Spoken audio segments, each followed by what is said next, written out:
आएगा contractile vacuole.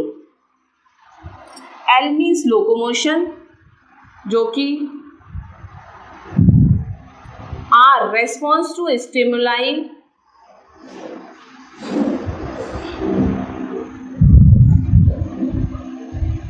और M for mode of nutrition. ये हो गए हमारे कैरेक्टर्स, जिन कैरेक्टर के बेसिस पे कैरेलस लिनियस ने 1735 में ऑर्गेनिज्म को 2 पार्ट में डिवाइड किया था। ये है हमारा 2 किंगडम क्लासिफिकेशन सिस्टम।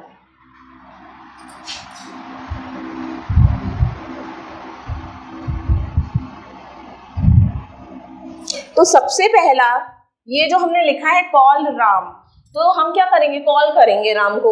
उसके बाद वो हमारा कॉल रिसीव करे या ना करे, उससे हमको कोई लेना देना नहीं है, हमको सिर्फ कॉल करनी है किसको, राम को। तो जो कॉल राम है हम उसको 2 बार कॉल करेंगे। एक बार जो कॉल की वो हो गया सेल वॉल, दूसरा कॉल करेंगे वो हो गया कॉन्ट्रैक्टाइल वैक्यूल। किसको कॉल करेंगे, ये जो एल मीन्स क्या है, लोकोमोशन, राम, R for response to stimuli and M for mode of nutrition. तो ये जो सीरियल नंबर है, ये जो चार्ट बना रहे हैं हम, इसके थ्रू हमको ये 2 किंगडम क्लासिफिकेशन बहुत इजीली याद रहने वाला है। यहाँ होगा कैरेक्टर्स प्लांटी के और एनिमेलिया के हम पढ़ेंगे। सीरियल नंबर 1, ये कॉल कितने बार की जाएगी, 2 टाइम्स। तो 2 टाइम्स में फर्स्ट टाइम आ गया हमारा सेल वॉल। सेल वॉल जो है प्लांट्स में प्रेजेंट होगी, एनिमल्स में एब्सेंट होगी। सेकेंड जो कैरेक्टर है वो है हमारा कॉन्ट्रैक्टाइल वैक्यूल। कॉन्ट्रैक्टाइल वैक्यूल जो कि ऑस्मोरेगुलेशन में हेल्प करेगा। तो ये प्लांट में एब्सेंट होगी, एनिमल्स में प्रेजेंट होगी। थर्ड आ रहा है हमारा रेस्पॉन्स लोकोमोशन, कि किस तरीके से मूवमेंट होगा, प्लांट्स में एब्सेंट होगा, एनिमल्स में प्रेजेंट होगा। Fourth one is response to stimuli. Response तो सभी करते हैं, एनिमल्स हो या प्लांट्स हो या फिर ह्यूमन बींग्स आ रहे हैं। तो क्या हो रहा है, अगर हमने कुछ, हमारे सामने किसी का एक्सीडेंट हो रहा है, तो हम क्या क्विक उसको क्या करेंगे, तुरंत क्या करेंगे, फर्स्ट एड प्रोवाइड कराएंगे। तो जो हमारी बॉडी क्या कर रही है, किसी चीज़ के लिए रिस्पॉन्स कर रही है। जैसे हमको कोई आके हमको मार रहा है, तो हम क्या करेंगे, अपने आप को बचाएंगे। तो जो एनिमल्स है उसमें क्या होगा, बहुत क्विकली होगा रिस्पॉन्स स्टिमुलाई के अगेंस्ट। लेकिन जो प्लांट्स हैं उनमें वो स्लो होगा। आपने पढ़ा था लिविंग वर्ल्ड चैप्टर में कि टच मी नॉट प्लांट में भी स्टिमुलस के अगेंस्ट जो है रिस्पॉन्स वो शो कर रहा है। तो जो टच मी नॉट प्लांट था उसमें जो रिस्पॉन्स था वो स्लो था, लेकिन जो प्लांट एनिमल्स होंगे उनमें रिस्पॉन्स टू स्टिमुलाई जो है वो फास्टर होगा।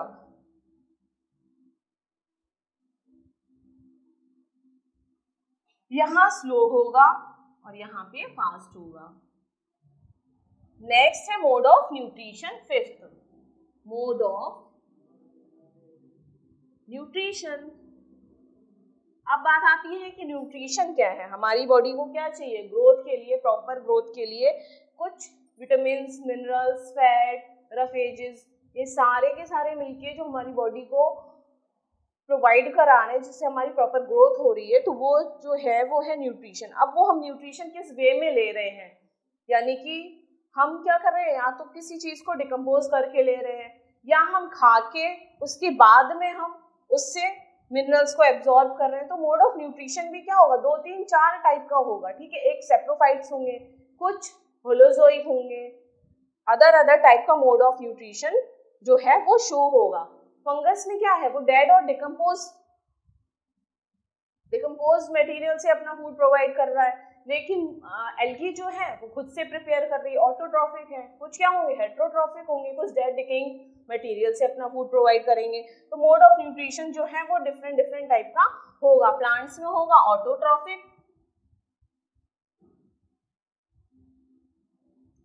फोटोसिंथेसिस की प्रोसेस के थ्रू जो प्लांट्स हैं वो अपना फूड प्रिपेयर करेंगे। जबकि एनिमल्स जो होंगे वो होंगे heterotrophic, they depend on others for their nutrition.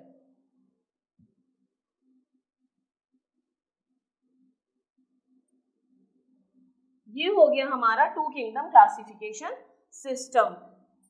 अब एक बार फिर से हम इसको रिवाइज कर लेते हैं कि two kingdom classification system is given by Carolus Linnaeus in 1735. He divided into two groups, Plantae and Animalia. इसको ये जो ट्रिक बताई थी मैंने, कॉल राम को हम कॉल करेंगे तो कॉल कितनी बार करेंगे, 2 बार कॉल करेंगे। तो पहला जो है C for cell wall and contractile vacuole, R means response to stimuli, M for mode of nutrition and L for locomotion. तो आप लोग एक बार इसको नोट डाउन कर ले जिससे आपको इजली ये याद रहे। तो ये हो गया हमारा टू किंगडम क्लासिफिकेशन सिस्टम। किसने दिया, कब दिया, किस बेसिस पे दिया, कौन से जनरल कैरेक्टरिस्टिक फीचर्स थे।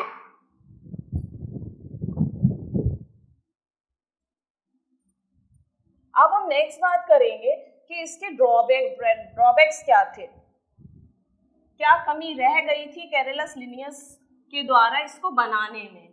तो कैरोलस लिनियस ने क्या किया कि जो यूनिसेलर और मल्टीसेलर ऑर्गेनिज्म थे उनको डिफरेंशिएट नहीं किया अलग अलग ग्रुप में। जो ऑटोट्रॉफिक हेटेरोट्रॉफिक थे उन्होंने उसको नहीं डिफरेंशिएट कर पाए। तो ये इनके कुछ ड्रॉबैक्स थे। फर्स्ट क्या था, he does not differentiate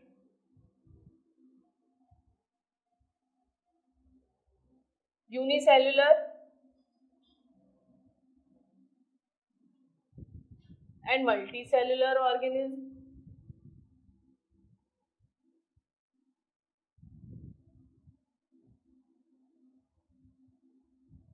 second जो है वो था, he does not differentiate between prokaryotes and eukaryotes।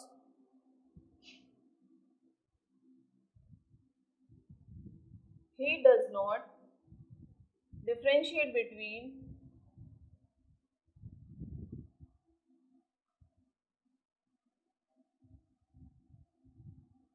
prokaryotes and eukaryotes।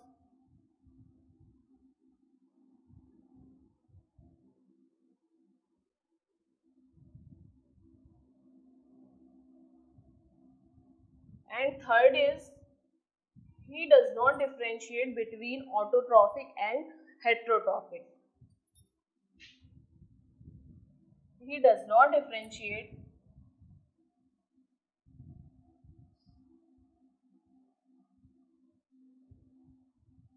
autotrophs and heterotrophs।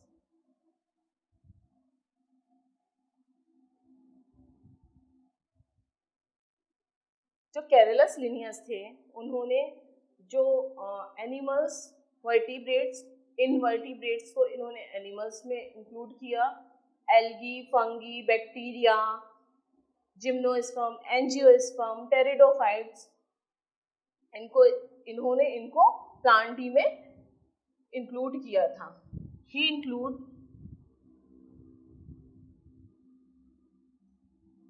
Vertebrate and invertebrates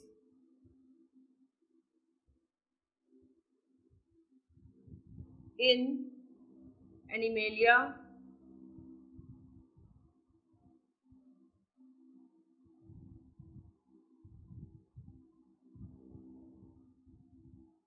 bacteria, viruses,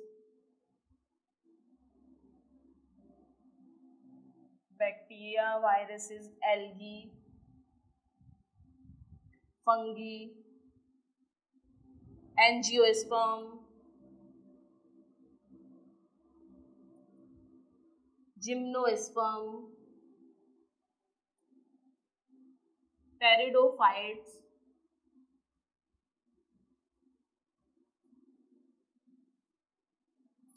इन्होंने एनिमल्स को जो था वर्टिब्रेट्स, वर्टिब्रल कॉलम और इनवर्टिब्रल कॉलम के बेसिस पे इन्होंने इनको एनिमल्स में, एनिमल ग्रुप में क्लासीफाई किया। Bacteria, viruses, algae, fungi, angiosperm, gymnosperm, pteridophytes को इन्होंने और ब्रायोफाइट्स को इन्होंने प्लांटी में ग्रुप में डिफरेंशिएट कर दिया था।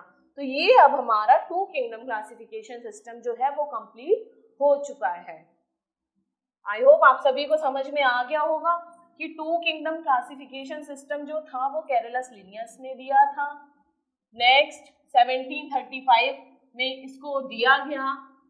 उसके बाद बात आती है कि जनरल कैरेक्टर्स फीचर्स क्या थे जिसके बेसिस पे इन्होंने इनको डिफरेंशिएट किया था। फर्स्ट सेल वॉल था, second central vacuole, third locomotion, fourth mode of nutrition and response to stimuli. इसके ड्रॉबैक्स जो थे वो ये थे कि इन्होंने प्रोकैरियोट्स और यूकैरियोट्स को डिफरेंशिएट नहीं किया, मल्टीसेलुलर यूनिसेलुलर ऑर्गेनिज्म को डिफरेंशिएट नहीं किया, ऑटोट्रॉफ्स और हेटेरोट्रॉफ्स को इन्होंने जो है वो क्लासिफाई नहीं कर पाए। तो इसके बाद एक नया सिस्टम दिया गया जो था 3 किंगडम क्लासिफिकेशन सिस्टम। इस 3 किंगडम क्लासिफिकेशन सिस्टम में एक नया ग्रुप इंक्लूड किया गया जो था प्रोटिस्टा। तो प्रोटिस्टा के जुड़ जाने से क्या हुआ, वो बन गया 3 किंगडम क्लासिफिकेशन सिस्टम। हम बात कर रहे थे 3 किंगडम क्लासिफिकेशन सिस्टम की। तो 3 किंगडम क्लासिफिकेशन सिस्टम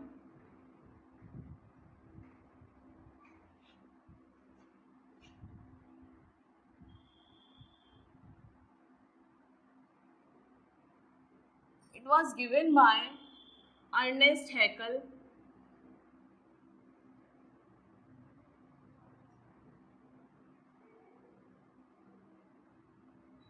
इन्होंने प्रोटिस्टा को इसमें इंक्लूड किया।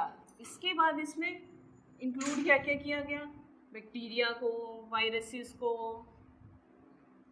प्रोटोजोआ को, dinoflagellates,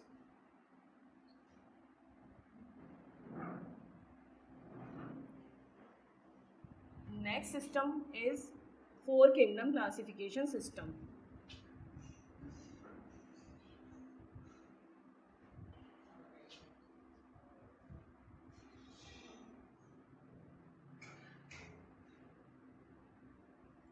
Four kingdom classification system was given by Copeland.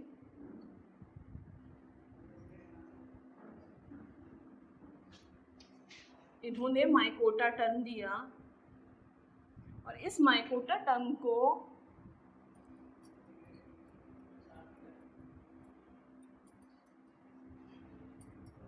डॉर्टी and Alan ने इसको मोनेरा में चेंज किया।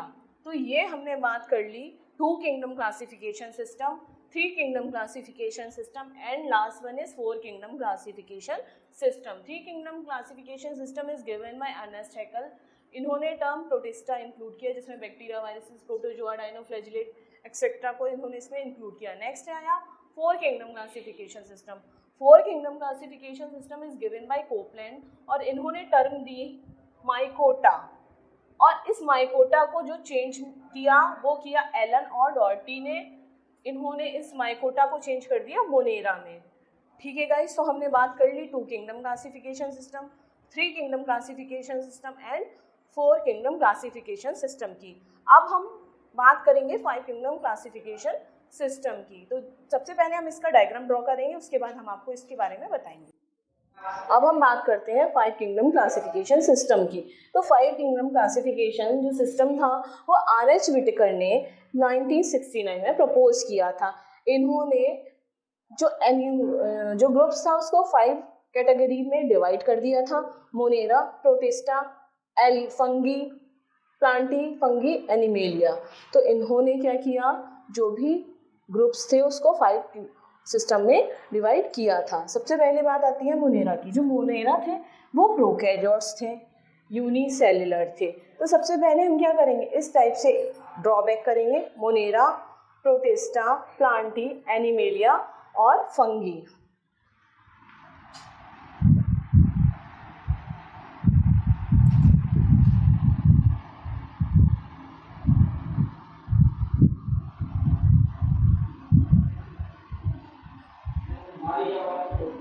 प्लांटी, फंजाई और एनिमेलिया। तो जो मोनेरा टर्म है उसको प्रोकैरियोट्स, यूनिसेलुलर। सबसे पहले क्या आया, बात क्या करेंगे हम, किस टाइप के, प्रोकैरियोट है या यूकैरियोट्स है, तो ये प्रोकैरियोटिक यूनिसेलुलर ऑर्गेनिज्म है। नेक्स्ट बात आती है कि जो मोड ऑफ न्यूट्रिशन है वो किस टाइप का है, तो ये या तो फोटोसिंथेटिक होंगे या फिर कीमोसिंथेटिक होंगे। तो मोनेरा है वो प्रोकैरियोटिक, यूनिसेलुलर, कीमोसिंथेटिक और फोटोसिंथेटिक है। तो प्रोकैरियोटिक, यूनिसेलुलर, कीमोसिंथेटिक। अब नेक्स्ट आती है प्रोटिस्टा। तो जो प्रोटिस्टा है वो यूकैरियोट्स थे, यूनिसेलुलर हैं, वो हेट्रोट्रॉफिक भी हो सकते हैं और फोटोसिंथेटिक भी हो सकते हैं। Kingdom protista. तो प्रोटिस्टा में क्या हो गया, यूकैरियोटिक, यूनिसेलुलर,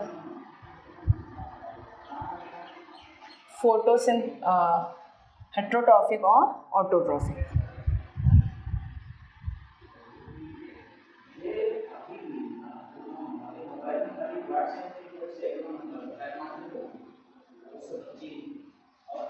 नेक्स्ट बात आती है प्लांटी की। तो जो प्लांटी हैं वो जाएगा मल्टीसेलुलर फोटोसिंथेटिक ऑर्गेनिज्म में, क्योंकि प्लांटी में क्या है, प्लांटी ऑटोट्रॉफिक होंगे क्योंकि ग्रीन कलर के हैं, मल्टीसेलुलर होंगे क्योंकि उसमें क्या है, टिश्यू लेवल ऑर्गेनाइजेशन डेवलप हो जाता है। और नेक्स्ट बात आती है यूनिसेलुलर यूकैरियोटिक।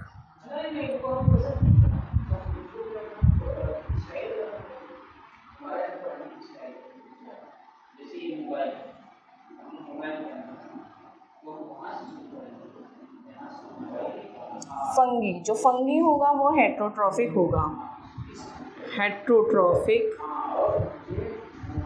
यूकैरियोटिक,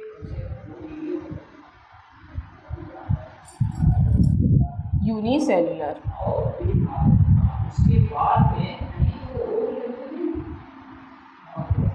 एनिमल्स में क्या होगा, ये क्या होंगे, मल्टीसेलुलर यूकैरियोटिक,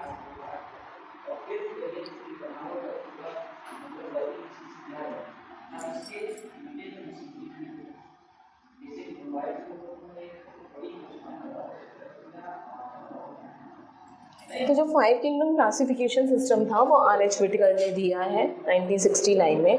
इन्होंने 5 ग्रुप में डिवाइड कर दिया, Monera, protista, Plantae, fungi and animalia.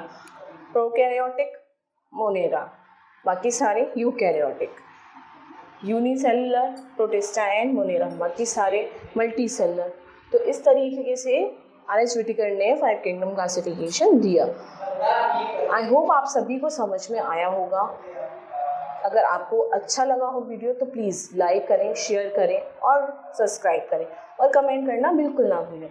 मेरे को आप ये बताएं कि आपको क्या समझ में आया, क्या समझ में नहीं आया, तो वो मैं आपको आगे चल के नेक्स्ट वीडियो में बताऊंगी। तो थैंक यू गाइज़।